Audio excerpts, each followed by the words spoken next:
yes tukulisa mu bubako obo tugenza okumulamu nga tugambye nti omukulu Sergei Lavrov mutaka mu ggwanga erya Uganda era nga genda sikana president w'eggwanga Yoweri Kaguta Museveni boogere ku nsonga ez'enjawulo. Tujjukira mwezi ogwokutaano waliwo UN General Assembly a cessation of violence. Uganda twakola otya kazi twagamba nti twawagirani twabustaininga mu lutalo tewali gwe twawagira mu nteekateeka eno eya Russia ne Ukraine kubandowooza ffe twali tulina enkwatagana yaffe n'enkolagana n'eggwanga erya Russia akubeera ddala ndowooza mu nteekateeka eza Soviet Union okulabika nti tubadde tukwatagana bulungi nnyo n'abakulembeze abadde mu ggwanga erya Russia. Omukulu ono okujja mu Uganda nga bwe gambye nti avudde mu ggwanga erya Congo Brazzaville yatandika ku lunaku olwa Sunday n'agenda mu Egypt kuba ali ku lugendo lw'okutambula olukalu lwa Africa amawanga ag'enjawulo. Bw'anaava mu Uganda ajja kugenda mu ggwanga erya Ethiopia ahead of Russia African mission egenda okuba meeting ejja okubaawo between October ne November omwaka guno, so tusuubira nti ayinza okwogera ebintu eby'enjawulo ne president w'eggwanga erya Uganda. Mujjukira president bwe yasembayo okwogera yagamba nti bano nja kwogera nabo ku lutalo lugenda maaso nja kwogera nabo ndowooza ebibala oba oli ebitandisa okuba nga bivaayo omukulu tumulengedde just naku ntono nnyo woonazze boogere ne mukulu munne oba oli tusuubira engano eyinza okweyongera okuyingira wano tomanya waliwo nabadde nsoma olunaku lw'eggulo nendaba bannaffe abali mu mawanga ago ababadde ennyo nga batiitiibya bakutiitiibya ggwanga erya Ukraine okusuusuuta kubanga era muzenga muwulira nti Russia yakozesa omukono ogw'ekyuma, Russia yakoze kino era ne munnaffe Putin we yatuuka okwebuuza nti ye Zelensky talina kyakola mu lutalo luno yampa mmere kulya. Anyway kyabadde kigambibwa mbu Ukraine yo yateekateeka dde emmere eteekeddwa okuba nga efuluma eggwanga lyabwe mbu naye buli lwe bagituusa bwe bateekeddwa okuba nga basimbula okuba nga efuluma mbu awo Russia wennyini weerumba neekuba ekikompola. naye bakanyiza endagaano bagikoze era waliwo latest information aze nti Black Sea batandise okushipinga kubanga UN yagambye nti ejja kuyambako okuba nti eweereza emmere naye waliwo era ku saati nje Donesta kubakubye endowooza ate ebikompola Russia kuba linaanyi ne Black Sea ate nga enteekateeka ze zitandise okutambuza emmere eno okugitambuza engano ddala oba olyawo n'emmere enkalu ey'empeke kijja kuyambako ndowooza omukulu kazze olwaleero kayingiddewo fe tulina essuubi nti bajja kwogera nekintu kye bayogerako yagala nti kale mwe temwawagira mwasigala muli mwabustaininga mu lutalo luno temwatuwagira temwagala nti muwagira ekyaffe okulumba Ukraine oba okuwagira Ukraine twasigala tuli mu makkati awo mu nsi ez'enjawulo ku lukalu lwa Africa ku nteekateeka eyaliwo fe tutwage twawagira era tebatuwaayiriza nti twagamba nti twawagira Russia okukuba Ukraine ate awo muba muli musajja mukulu wagenza okugira nga naffe tumwetaaga ng'eggwanga infact nalabeko ku twitter ya musajja mukulu w'eggwanga erya Hungary era ng'agamba nti kirina kati okukolebwa amawanga gano ngago gombiriri kkiriza obagaana Ukraine teyinza kugenda mu maaso nateekateeka yakuwangula olutalo wabula amawanga g'abakyerupina naddala America balina okutwala eggwanga erya Russia batuule babeere eki kyebalaba okubanga ate ngaobolewo kiddako but bwetulina Africa naddala Uganda n'eggwanga erya Russia tuli bumu mu nteekateeka eza security olaba n'ennyonyi ezimu zisooka eziri wano munda mu ggwanga lya Uganda aziva munda mu ggwanga erya Russia mu maketi bw'otunira oba oliawo ku biki ebibadde biva eri munda mu ggwanga erya Russia okujja munda mu ggwanga lya Uganda n'omukwano ogw'obuntu wakati wa president w'eggwanga lya Uganda n'omukulembeze w'eggwanga erya Russia so kino kibadde kibakakatako nga bo bombiriri okujja okulaba butya bwe basobola okuba nga oba oliawo nga n'amagezi ku bigenda mu maaso naddala ku nsonga z'obutale akkiriza obagaana nti Africa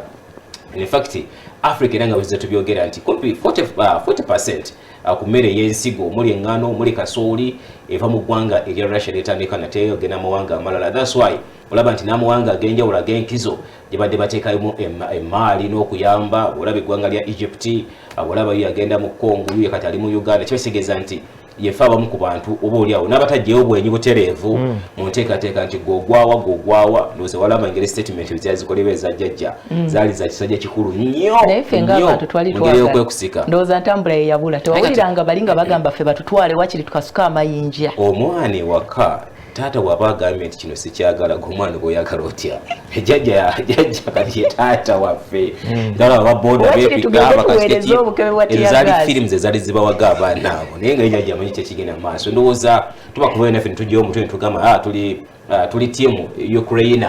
oli awo tekyalibadde kirungi muteekateekeeza okulabanga okulwana bugenda maaso naye kino kigenda kuzzaawo obutaali tukkirize tugane nti engeri n'emyalo gyetandise okuba nga giggulwa tusuubira nti Uganda ndoza olaba embeera kati bwegenda eyinza okuba nga egenda kukakanako ebbeeyi y'ebintu eyinza okukakanako embeera y'ebintu ebiseerebwa naddala emmere ey'ensigo naffe twetaaga okugenda okugitunda ate naffe twetaaga okuba nga oba oli awo tufuna endowooza okukanya n'okwogera kwa jjajja kigenda kuzzaawo ate bajjukira nti waliwo endagaano za Russia zibasazaamu wano yali kampani ndowooza lyegenda kukebera ki obuuma bw'emmotoka Parliament neekuba emmeeza negamba eno endagaano esazibwemu yali minisita wa security munaffe Jim Katugugu Muhwezi n'oli yamudya mu bigere bagenda mu maaso nti baali bagiwadde olinde Russia banoonya kampani tebagiraba ndowooza wano mu nteekateeka rabula bukaze nayo bayinza ogalagano kali era bwotulina sanctions zino ezattirwa ku ggwanga erya Russia mu mbeera emu oba endala zabasalako amawanga ag'enjawulo gye balina okuba nga boolya obajja ensimbi n'okutwala ebintu byabwe nalabye Is it European Union balina okubaga nteekateeka okujja amafuta munda mu ggwanga erya Nigeria kiba kitegeeza nti naffe Is it gas munda mu ggwanga erya Nigeria nti kati obutale gye bali bateeka ebintu byabwe ne gye bali batunda emaali yaabwe y'enjawulo bazibayo emikwesese kati nga bo balina okubaga nti Uganda tusobola kugiwa ekyo kubanga batuddise in return tusobola okulaba nga eggwanga lyabwe litambula bakkiriza obagana nti Russia tekyali kyekimu nga eggwanga mu byenfuna mu nnyingiza n'enfulumya kati alina okulaba nti wowe tuyinza okujja bakyali bafe abayinza okutuyambako okusobola okulaba nga tweyimirizaawo n'okutambula mu lutalo kubanga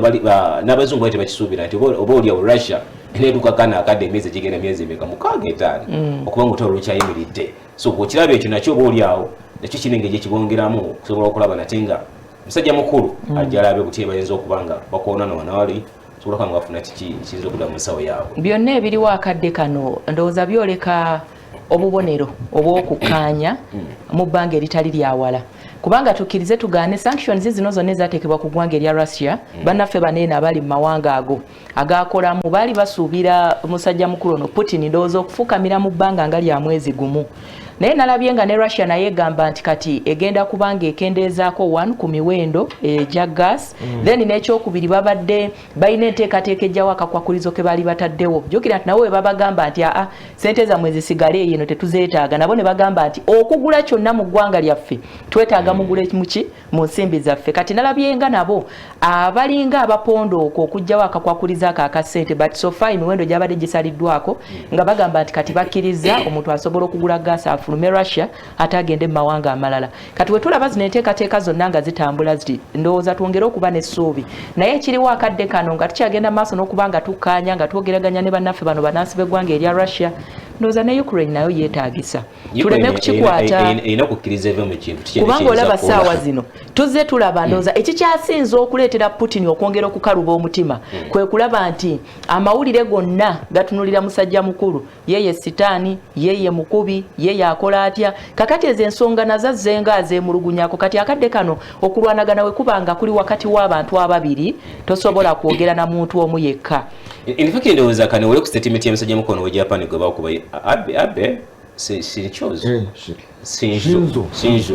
statement yakola in fact yali ya kisajja kikulu era yalaga nti omusajja ebbanga lyamaze bukulembeze abantu beetu yetaga kama nti kirizo bagana ebyo tesobola kuba ni Russia okujja kuba n'abakozesa bakyagenda maaso n'okuba nga obaolya bamuwaga ne musajja mukulu w'eggwanga erya saba minisita w'eggwanga erya Hungary musajja mukulu Orban yabula n'agamba nti America singa ekkiriza nirema kuwaga muntu ono bino bino tebyandibaddewo era ogenda okulaba nti bannansi mu ggwanga erya Russia emirimu mu ggwanga erya Russia ebisuubizo tebalaga tewali kizimbe obaolyawo kyamaanyi kikubiddwa mu ggwanga erya Russia okujja ku Ukraine ti bannansi bagenda maaso n'okuba nga babonaabona nti America yennyini kati erina okuvaayo ne musajja mukulu Putin batuwe ku mmeezi emu kubanga kati ono omwana ye bategeera mutegeerezi ne statement zaakola olaba eddala nti ye ali awuza akwekubagiza temunyambye kati mukoze mutya ninga banasi bagenda maaso n'okubona kutandiko yatugamba nga mumye sigenda kudduka sigenda fuluma kibuga bana musajja munyango musajja tunduka kivu byonna naye yagamba siva mu kiyimba okukolwa leero yagamba nina bannange sigenda tumazeemu amaanyi enteekateeka zeezo tusuubira mukulu tujja kumulira n'abakanyizaako ali wano kubanga olukungo lubaddewo nnyo nga bagamba nti Russia yevuddeko starvation mawanga aga Africa baga nti bwe yatandika olutalo n'emmere neegaana okutambula omukulu byagenda mu maaso okunnyonnyola ensi za Africa esinga obungi nti enjala eri mu Africa tevudde ku lutalo luno oba tevudde ku bo kubanga batibadde kisako nti Russia eri starvation mu mawanga gonna twalengera emergency nga bagirookinze mu ggwanga erya Chad bagamba akamere katuweddeko twetaaga obuyambi naye badde bikyaliwo ekyo eggwanga erya Japan ezinakabugo zitabuse Japan waliyo nakabugo buli gwe zisanze mu kkubo enkima zekogerako enkima zitabuse nnyo mu ggwanga erya Japan ate nga ne bazukulu bamugema enkima zitabuse nnyo bale ziruma ziyita mu madirisa ziyita mu miryango zigenda mu zaakeedi ate nga za bulabe nnyo eyo njala kati nze yakulira mu nkima mbannyonnyola nti eyo njala ffe tuyina nkima tuyina na baboons be muyita ebisodde ezike ye kipaali ekimpanzi kakati bino biba bisodde bibaboons ebisolo ebyo ebibiri bwe birumbibwa enjala biruzinga discipline naye we bibanga bikufu kiyitawo buyisinga kiniigina kiti kati naffe twalinga tulina problemu eyo actually nga mu biseera kati ebyekyeyanga akadde kano nabyo we bitambula binoonya mazzi ga kunywa binoonya mmere bikola bitya nammwe mubiyiga mubikuba mubize eno mubize eri nabyo we bifuna obusunguye bitandika okulumba amazima gali nti biruma kisobola okukukuba nekikutta so nga ate we kiba kikufu kisobola okulerera omwana lunaku lulamba n'ogenda n'okola by'oyagala anti kibeerawo nga kizannya kiti ne kibuuka nekiddeeno abantu tekyewalika kwesiza abantu anamba babiri ziripotingiddwa abalumbiddwa zirumba abaana zirumba abantu abakulu ate nga monkeypox kati wetwogerera yafuuse global emergency kitongole ekibyobulamu mu nsi yonna ekya WHO kati batidde bafunye okutya bagamba enkima zibanga zibatabukidde ne cases za monkeypox zandyeyongera okusingira ddala ziyikiriza abakyala tezibatya twaliyo bano abaana b'okumulirwano bazikoleko emicomo ati byonna monkeypox mwava omwo kati kekasatira akaliyo bagamba bagenda kukola batya zibalumira ddala nabo ziba aggressive nnyo eyinza okukwagula kuluma lwakuba abakyali abo bagala nnyo eddembe ly'ebisolo ng'era ensi endala bazitega obutwa oteekako ssente bwe yaleeta enkima 10 bagenda kufuna zetranquiliza guns batandika bakuba nekisanyalala busanyalaza tezikyali za buntu ezitandise n'okutagula abantu eyo njala zifuusi zirikumye zisusse wezali wammo zirabe zitwage enkima ezibatege sizezeganda zino zebulengera buno obwagiragira za mu nsiko naye nga ziraba za njawulo teziringa balinengera ebifaananyi nga sibwe buno obweno obwabano za njawulo oba waffe obwebusitema enkima y'ebusitema wali ogirabyeko oba okoma ku bunene obuli wano mu mabiri nze mbulaba obwebusitema nedda ssebo ziri tuziriisa n'ebigundi bya enkima esitula omuntu gwe ssebo mu dduuka n'emukasuka eri teba ya bulijjo enkima nga esitula omuntu mu dduuka ziyita mu madirisa ziyita mu miryango tezobanga zeefumbira omuntu ng'ali mu sayizi ki era wala bata ositrekalebu ng'omusitulakotebinga gwenkima era pozi zisitula baana aggressive zatabuse nnyo mu ggwanga erya Japan era kakati akadde kano ndowooza bannaffe abavunaanyizibwa ku nsonga ez'ebisolo ebyo bali mu katwa akadde kano kubanga jjukira nti ki ekisolo tekigenda kutegeera nti Russia egenda maaso n'okubanga erwanagana nani ne Ukraine yeesigala yeetaaga kola ki yeetaaga kulya kakati sustainability egenda kuzibuwala nnyo kati ebitundu ebiriraanye ebifo ebirimu ebisolo ebyo bigenda kuba mutawaana nnyo Japan bayina ensiko era ziva mu nsiko ezo teziva mu maka kale balina ekyefaanaanyiriza ensiko wildlife balina obwebugumuli eryazisuseeko nazo kati byonna teziri mu kuwuga ezo zogamba leka naawe ezewaffe busiteme zakula paka etwala muganda wange amoni wabula se mu ttabi sebe ekisolo ekyo kirina amaanyi bwe bitabuka biba birina amaanyi oba n'akasaana kano kazisuseeko wakati ndaba ziri mu mazzi ziri mu kuwuga ebintu bingi bibatawo nazo zisobeddwa bugumu njala kati omulembe tunonyo